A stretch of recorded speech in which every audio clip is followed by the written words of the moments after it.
وہی اتری ہے ان کی زبان میں اتری ہے. مرزا قادیانی پر جو وہی اتری ہے وہ انگریزی میں بھی ہے، فارسی میں بھی ہے، عربی میں بھی ہے، پنجابی میں بھی ہے اور ہندی میں بھی ہے، سنسکرت میں بھی ہے. اور وہ کہتے ہیں ایسی بھی وہی ہے جس کی مجھے سمجھ نہیں آئی. اور پھر آپ سن کے حیران ہوں گے کہ 1,20,000 انبیاء کرام علیہ السلام پر وحی لانے والے حضرت جبرائیل علیہ السلام تھے، اور مرزا قادیانی پر وحی لانے والے جبریل علیہ السلام کے علاوہ وہ کہتا ہے ڈھیر سارے اور فرشتے بھی تھے، اور جس میں ایک نامور فرشتہ جس کا نام ٹیچی ہے.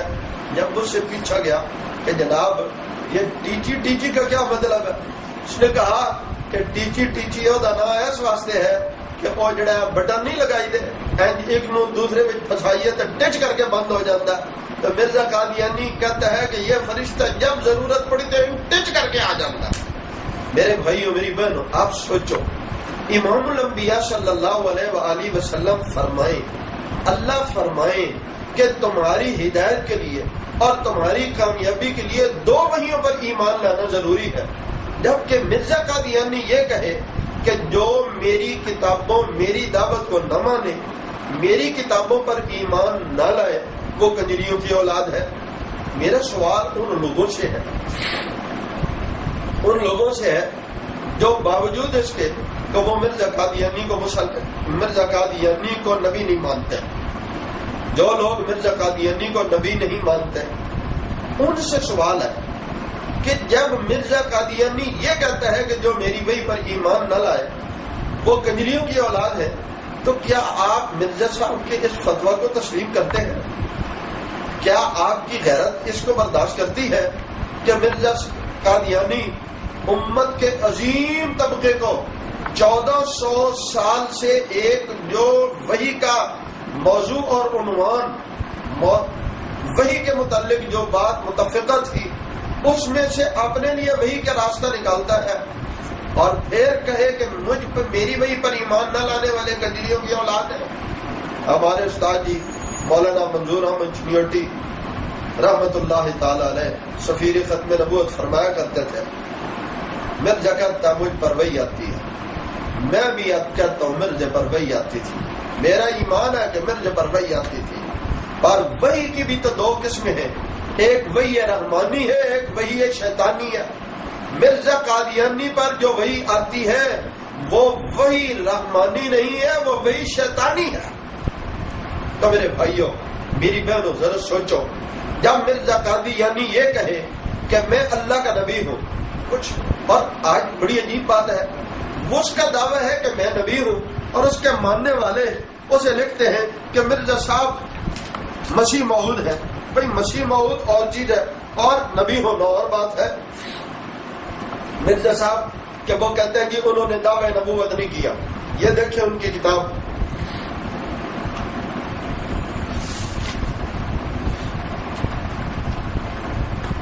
مرزا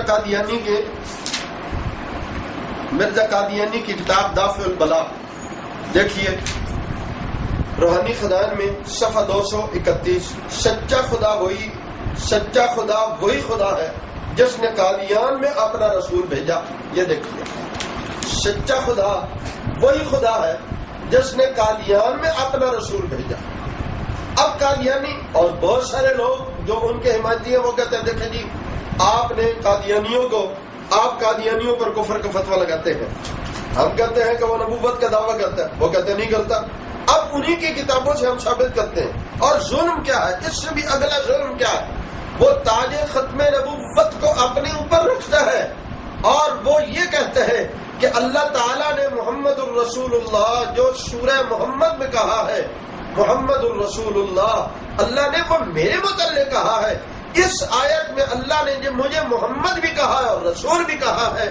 میرے بھائیوں میری بہنوں، اس کے بعد آپ یہ سوچیں کہ کیا کوئی بندہ، کوئی مسلمان جو رسول اللہ صلی اللہ علیہ وسلم سے ادنا عقیدت بھی رکھتا ہے، آپ کا کلمہ پڑھنے والا ادنا مسلمان بھی ہے، وہ یہ برداشت کرے گا کہ ایک فاسق فاجر بد کردار وہ یہ کہے کہ اس لفظ کا میں مصداق ہوں، اور وہ پھر اس کو بھی اور اس کو ذریت کو بھی وہ مسلمانوں کا اور اسلام کا حصہ مانتا رہے؟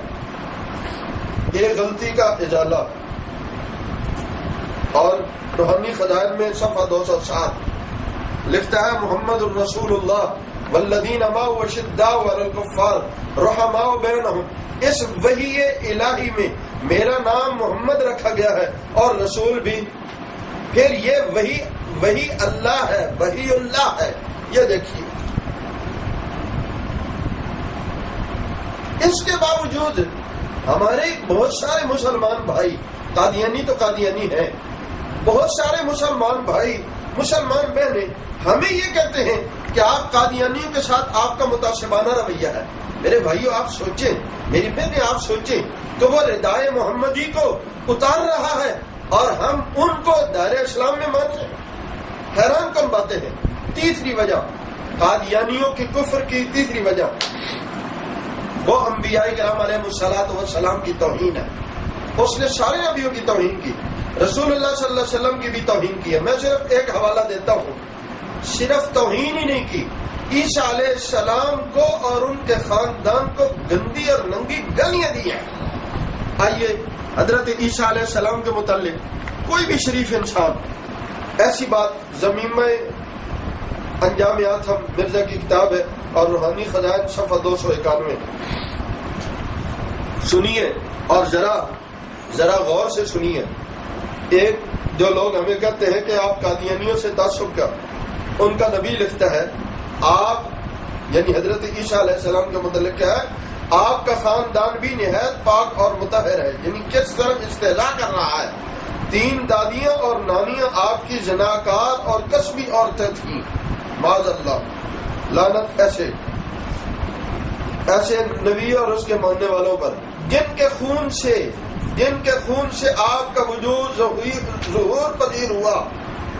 مگر شاید یہ بھی خدائی کے لیے ایک شرط ہوئی ہوگی، آپ کا کنجریوں سے میلان اور صحبت بھی شاید اسی وجہ سے ہو کہ جدی مناسبت درمیان میں ہے.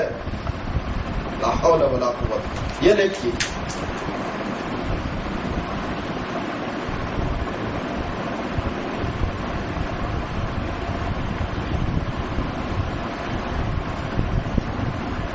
امت مسلمہ کا یہ متفقہ عقیدہ ہے کہ مسلمان ہونے کے لیے اسلام کی تمام چیزوں کو ماننا ضروری ہے، تمام فرائض کو ماننا ضروری ہے، تمام عقائد کو ماننا ضروری ہے.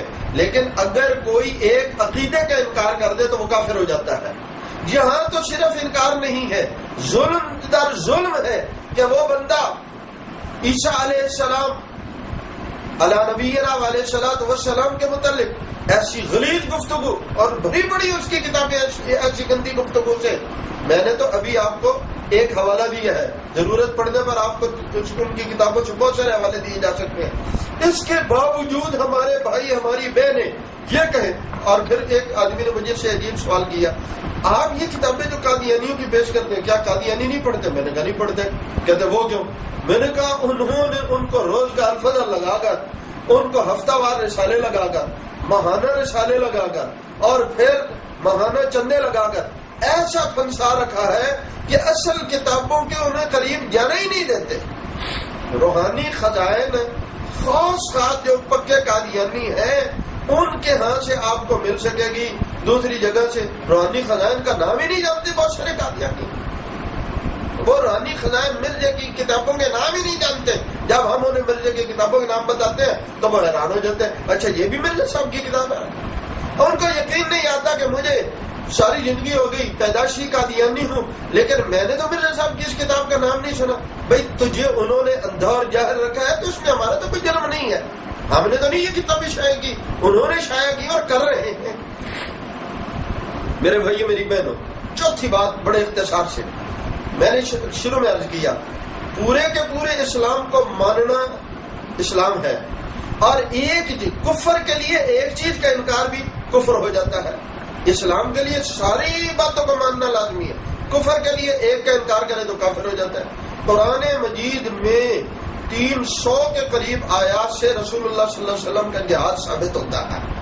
مرزا قادیانی اس جہاد کو کہتا ہے حرام ہے.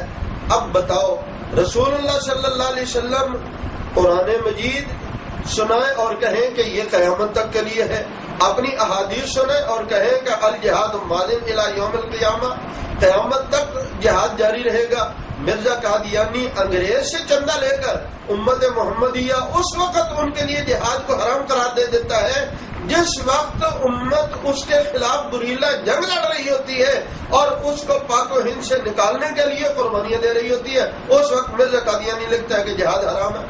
اب میرے بھائی میری بہنوں سوچو کہ ایک بات کو رب کہہ رہے ہیں وَقَاتِلُوهُمْ حَتَّى لَا تَكُونَ فِتْنَةٌ، رب کہہ رہے ہیں قَاتِلُوا الَّذِينَ لَا يُؤْمِنُونَ بِاللَّهِ وَلَا بِالْيَوْمِ الْآخِرِ وَاقْتُلُوا الْمُشْرِكِينَ حَيْثُ وَجَدتُّمُوهُمْ وَخُذُوهُمْ وَاحْصُرُوهُمْ۔ ایک جگہ قرآن مجید بار بار قتال کے حکم دے رہا ہے، قتال اللہ کی راہ میں جہاد کرنے والے قتال کرنے والوں کے فضائل بتا رہا ہے، بلکہ ان کے گھوڑوں کے فضائل بتا رہا ہے۔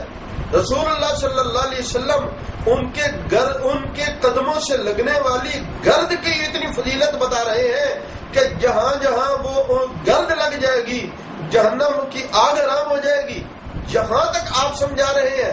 اور خود آپ صلی اللہ علیہ وسلم اپنی زندگی مبارک میں 27 دفعہ غزوات میں جہاد کے لیے نکلے، اور ایک بندہ اٹھتا ہے اور نبوت کا دعویٰ کر کے جہاد کو حرام کر دیتا ہے، قرآن کی ساری آیتوں کا انکار کر دیتا ہے، رسول اللہ صلی اللہ علیہ وسلم کی سینکڑوں احادیث کا انکار کر دیتا ہے، اور ہم سے کہے کہ نہیں کوئی نہیں، کلمہ پڑھتا ہے، نماز پڑھتے ہیں، روزہ رکھتے ہیں، حج کرتے ہیں، اور جس کوئی نہیں ایک بات کا انکار کرتے ہیں تو ہمیں کفر کیوں کہتے ہیں، کافر کیوں کہتے ہیں؟ میں نے شروع میں کہا امت کا 1400 سال سے اتفاق ہے، ایمان کے لیے سارے اجزاء اسلام پر ایمان لانا ضروری ہوگا، اور کفر کے لیے ایک چیز کا انکار کرے تو تب بھی کافر ہو جائے گا۔